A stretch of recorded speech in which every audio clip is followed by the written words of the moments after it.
ओम श्री मात्रे नमः। प्रणाम। आज हम योग के बारे में चर्चा करेंगे। योग का मतलब जुड़ना।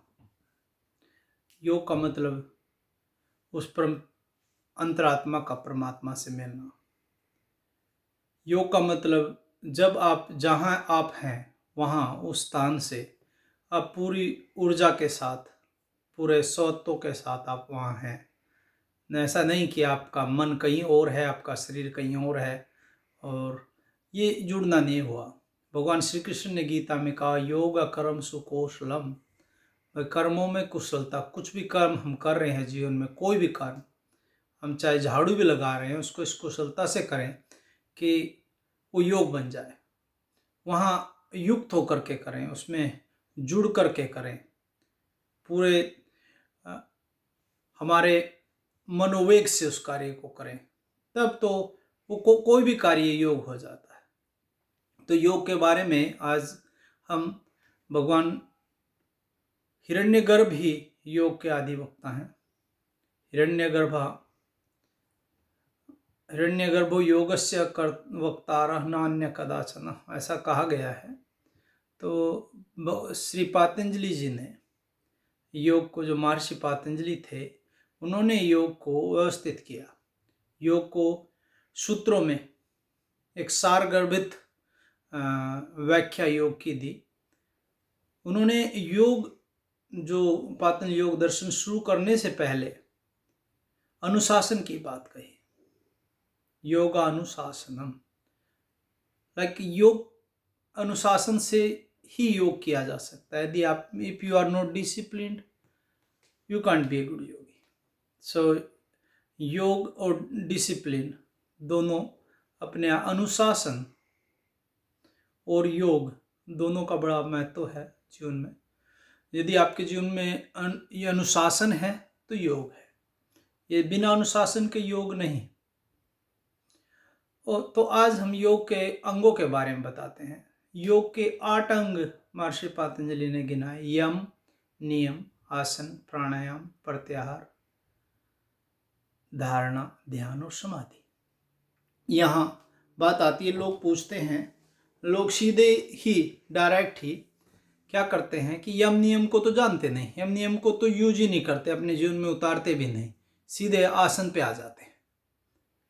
आसन भी केवल शारीरिक सोष्टों के लिए, केवल किसी को मोटापा कम करना है, किसी को डायबिटीज घटानी है, किसी को ब्लड प्रेशर घटाना है, इसकी दृष्टि से, केवल स्वास्थ्य की दृष्टि से योग का जो वास्तविक अर्थ था वो कहीं ना कहीं खो गया। योग का जो वास्तविक, जो योग की आवश्यकता, जिसके लिए योग किया जाता था, चलिए ये भी एक प्रकार से कहीं ना कहीं उसका भी, यदि किसी के जीवन में शारीरिक, मानसिक और आध्यात्मिक किसी प्रकार भी योग के द्वारा किसी को लाभ होता है, तो यह भी एक प्रकार से लाभ ही है, लेकिन वह पूर्ण लाभ नहीं कहलाता जिसके लिए योग बना था। तथापि आज के समय में केवल आसन और प्राणायाम, और आजकल ऑफ कोर्स आजकल समाधि को भी कुछ लोग डायरेक्ट समाधि में पहुंचाने लगे हैं। ये जो बातें हैं, ये एक प्रकार से, यदि जैसे आप एक मकान बना रहे हैं और उसकी मकान की कोई नींव नहीं है, बिना नींव के, बिना पिलर के मकान को कैसे बनाएंगे? देखिए, ये अनुशासन, यम, नियम, ये सारी चीजें बहुत आवश्यक है, इनकी भी आवश्यकता है योग के इसमें। जब तक अर्थ का तात्पर्य कहलाता है भाई, पहले आपने कुछ काम किया है, इसके बाद, तो यदि आप तैयार हैं, आपका अधिकारी हैं, वैसे तो कोई भी कर रहा है, हर कोई कर रहा है, हर कोई सिखा रहा है, सभी, इसमें कोई लोग डायरेक्ट समाधि को पहुंचाने की बातें कर रहे हैं, लेकिन मुझे वहाँ संदेह है। क्योंकि जब तक आपका एक फाउंडेशन नहीं है आपके पास, आप पहली सीढ़ी नहीं चढ़े, दूसरी सीढ़ी नहीं चढ़े, आप कैसे 8वीं सीढ़ी पे पहुंच जाओगे? ठीक है, कुछ पूर्व जन्म के कर्मों के द्वारा, कुछ मंत्र द्वारा समाधि की अवस्था पाई जा सकती है, लेकिन वह भी जन्म जन्मांतर के आपके बहुत सारे पुण्य कर्म और बहुत सारे आपके जो उनका पुण्य पुंज का प्रभाव के द्वारा ही, और कोई अच्छा गुरु आपको मिले, अच्छा मार्गदर्शक आपको मिले, तो शायद ये संभव है। मैं शायद कह रहा हूँ, इससे तात्पर्य ऐसा नहीं है, कोई ये नहीं है कि जरूरी ही हो। तो यम में अहिंसा, सत्य, अस्तेय, ब्रह्मचर्य, अपरिग्रह, ये यम के अंतर्गत आते हैं। अहिंसा, जीवन में किसी प्रकार भी दूसरे की हिंसा न करना, किसी प्रकार भी हिंसा दूसरे के प्रति, एक प्रकार से हमारे सामाजिक दायित्व कहलाते हैं यम में। वही समाज के प्रति हमारे दायित्व। अहिंसा, समाज में हम जहाँ रह रहे हैं वहाँ अहिंसा का हमें हमारे जीवन में पालन करना चाहिए। अहिंसा के बाद सत्य, हमारे जीवन में सत्य जरूर रहना चाहिए। सत्य की बड़ी महत्ता है जीवन में।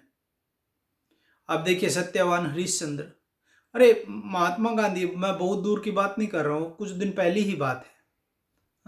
महात्मा गांधी ने सत्य अहिंसा के बल पर कितना बड़ा आंदोलन, तो ये आप समझ सकते हो सत्य की हमारे जीवन में बड़ी आवश्यकता। सत्यमेव जयते, ये सत्य ही की विजय होती है। ये अपने आप में एक महावाक्य है हमारे भारत के। आपने देखा होगा, लिखा भी रहता है, जो जहाँ 3 शेरों की मूर्ति बनी हुई है, वैसे तो 4 सिंह हैं वो, लेकिन 3 दिखाई देते हैं, तो वहाँ सत्यमेव जयते बड़े सुंदर अक्षर में लिखा हुआ है। तो सत्य हमारे जीवन में होना ही चाहिए, सत्य की ही हमेशा जीत होती है। उसके बाद सत्य, अहिंसा, सत्य, अस्तेय। अस्तेय से तात्पर्य दूसरे की चुराना नहीं, दूसरे का कुछ भी चोरी न करना, मन वचन कर्म से किसी प्रकार की चोरी। सत्य अहिंसा ये अस्तेय के द्वारा, अस्तेय में आता है। हमें हमारे आज के क्या कर रहे हैं, यहाँ से उठाया वहाँ से उठाया, लोग चोरियाँ ही कर रहे हैं, बहुत सारी चीज़ मन से करें या वैसे करें, तो चोरी न करना, ये अस्तेय, सत्य अस्तेय। उसके बाद ब्रह्मचर्य, ब्रह्मणिचर्य, ब्रह्म में लाइक आप परमपिता परमात्मा के को पाने के लिए उसी में लीन हो जाएं। और दूसरा हमारी जो उपस्थित इंद्रियों का संयम, ये ब्रह्मचर्य आज के समय में ज़्यादातर व्याख्यायित है। हमारे संयम को, उपस्थित इंद्रिय का संयम, ये ब्रह्मचर्य के नाम से ज़्यादा प्रचलित हुआ। तो ब्रह्मचर्य, और उसके बाद अपरिग्रह। ऐसा नहीं कि अपरिग्रह का मतलब जरूरत से ज़्यादा का संग्रह न करना। आप समझते हो, जैसे बसों में भी लिखा रहता है कि सवारी, बहुत सारा सामान, यदि आपके पास बहुत ज़्यादा सामान है तो यात्रा में असुविधा आपको होगी। लिखा है सवारी अपने स्वयं के सामान के स्वयं जिम्मेवार होगी। तो आदमी का दिमाग हमेशा अपने सामान को, यात्रा का आनंद नहीं ले पाता। उसी प्रकार इस जीवन में भी हमारी जरूरत की जितनी चीज़ें हैं, कम से कम वस्तुओं को रखें, बाकी तो सब यहीं रह जाना है, साथ ना किसी के कुछ गया ना किसी के कुछ जाएगा। तो ये जो यम है, ये हमारे सामाजिक दायित्व है। उसके बाद नियम आ गया, सोच, संतोष, तप, स्वाध्याय, ईश्वर प्रणिधान। सोच से मतलब हमारे पवित्रता से है। संतोष, कंटेंटमेंट, लाइक हम जो भी हमारे पास है, जितने भी साधन हमारे पास, उसी में खुशी खुशी रहना। जय विधि राखे राम, ताहि विधि रहिए, जो जैसा एक सूत्र था पहले, चलिए खैर वो अलग बात है। संतोष, फिर तप। तप का मतलब, तप सुख दुख,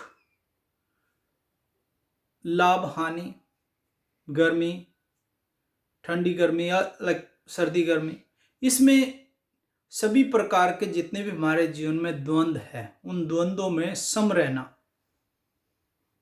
ये भी अपने आप में एक तप है। और अपना काम, आप यदि अपना स्वयं का काम, जैसे अपने नित्यचर्या है, जो भी है, आपका अपना काम खुद भी कर लें, ये भी अपने आप में एक तप ही है। तो तप की बड़ी आवश्यकता है जीवन में। बिना तप से बहुत सारी चीज़ें, अभ्यास भी आ गया उसमें। बिना अभ्यास के आप बहुत सारा अभ्यास आपको बहुत लाभ देगा। अभ्यास के द्वारा आप कुछ भी चीज़ का अभ्यास आप करेंगे, करत करत अभ्यास के जड़मति होत सुजान, रसरी आवत जाते सील प्रत निशान, जैसा कहा गया। अभ्यास से आप में परिपक्वता आएगी, पूर्णता आएगी। तो योग में अभ्यास का बड़ा महत्व है। आसनों का अभ्यास हुआ या प्राणायाम का अभ्यास हुआ तो अभ्यास, तो तप के बाद तब स्वाध्याय। स्वाध्याय का मतलब सौ का अध्ययन और शास्त्रों का अध्ययन, और ईश्वर प्रणिधान।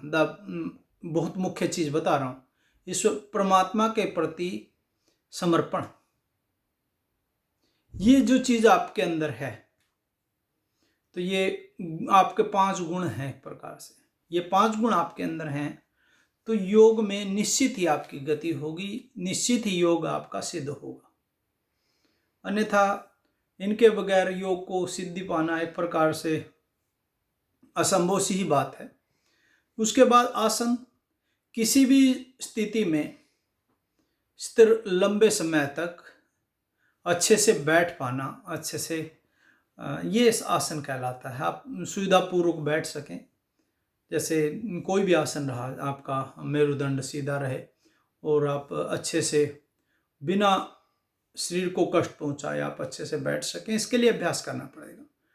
तो यह आसन, हठ योग प्रदीपिका और हठ योग के द्वारा अनेक आसन बताए गए, बहुत सारे आसन हैं। स्वास्थ्य लाभ के लिए बहुत सारे आसन हैं।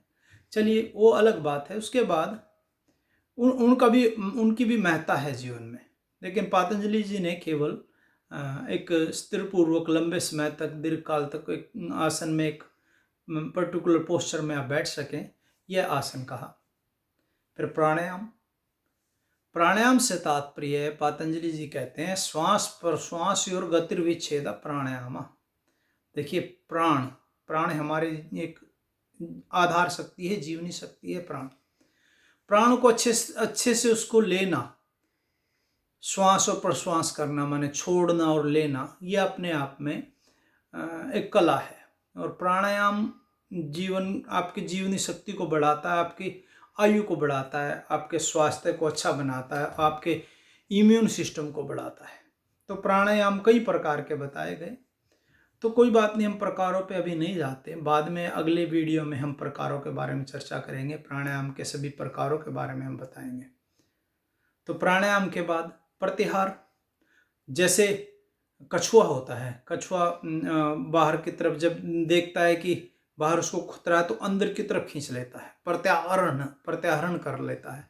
उसी प्रकार हमें जब हमारी इंद्रियां बाहर की तरफ जा रही हों और हमारी ऊर्जा बाहर की तरफ जा रही हो, तो उसको अंदर की तरफ समेटना, और एक ये प्रत्याहार हुआ। फिर धारणा एक पर्टिकुलर पॉइंट पे हम कहीं अब हमारी पूरी एनर्जी को, हमारी पूरी ऊर्जा को लगाएं, पूरे कंस्ट्रक्शन एकाग्रता को ले जाएं धारणा के तहत। हम एक प्रत्येक धारणा का बड़ा महत्व है जीवन में। उसके बाद धारणा के बाद ध्यान एक बड़ी प्रचलित शब्द हो गया अभी। तत्र प्रत्येकता ध्यानम माने तैल धारावत, कहीं एक प्रकार का आपकी एकाग्रता एक जगह बन जाए, ये ध्यान है।